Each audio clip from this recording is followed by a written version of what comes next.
During one of my trips to India, several friends and I were invited to enjoy Republic Day with some young ladies. In spite of language barriers, we shared stories, made jewelry, and I was able to teach essential English vocabulary. Head, shoulders, knees and toes, knees and toes, knees and toes.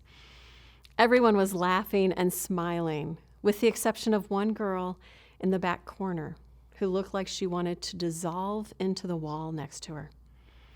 These 60 girls had much in common.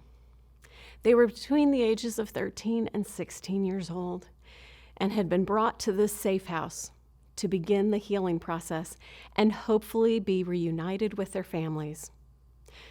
Rescue and restore is the work normally reserved for safe houses, service providers, and law enforcement.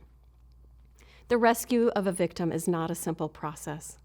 Well-trained outreach teams are an effective way to build relationships with those still living in exploitation and help them see that there are options available to them.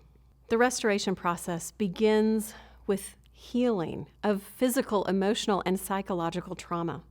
Many centers incorporate a craft or some sort of handiwork because working with your hands is so therapeutic. The despondent girl in the back of the room had just learned her family did not want her back. So this 15-year-old with little or no education would be in desperate need of counseling as well as life skills and job training to prepare her for the future and a valuable part of the next phase.